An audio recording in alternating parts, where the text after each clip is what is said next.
ブリープです。古い携帯ですが、世界中の電波をキャッチしてます。今日は AI 競争で各国が本気を出し始めたニュースをお届けしましょう。韓国が動きましたな。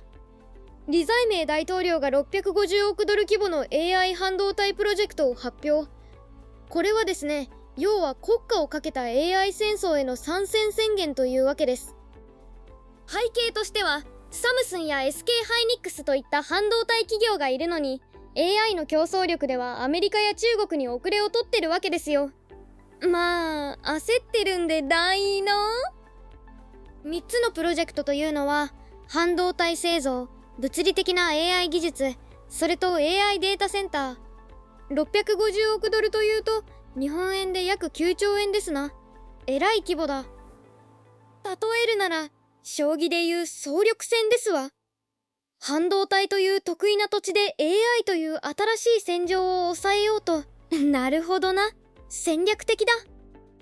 一方、中国はというと、がん治療に AI を使う施設を建てているシリカオ生命科学という企業がですね、個別化したがんワクチンを作るセンターを北京に建設中。ここ数年、中国は AI を医療分野に投資しているんです。単に儲けだけじゃなく、人民の健康を手段に自国の AI 技術を世界に示そうってわけですな。したたかだ。この施設は10月に完成予定。AI を使って患者ごとに最適なワクチンを設計製造するという仕組み。なかなか最先端の取り組みだと思いますね。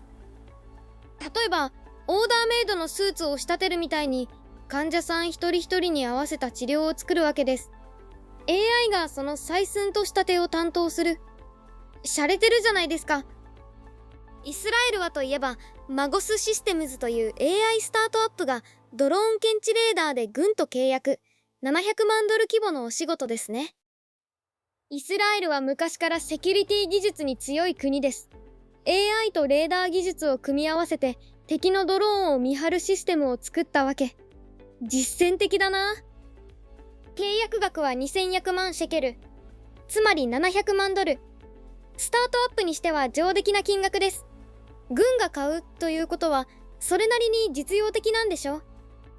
昔はレーダーが見つけて人間が判断でしたが、AI が目玉になる時代ですな。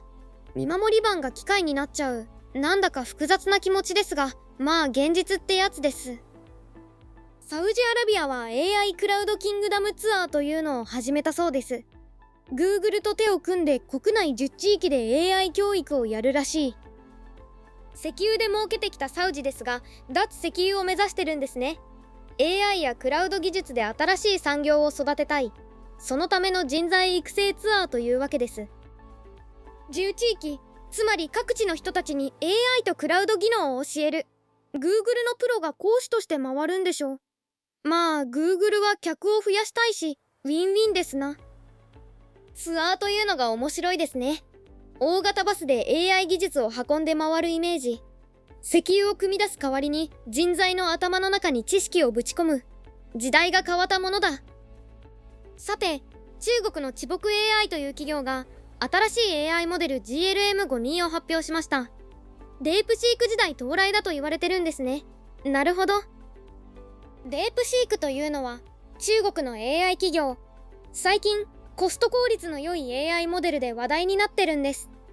グローバル AI 競争で新しい流れが出てきたってわけですな。GLM5。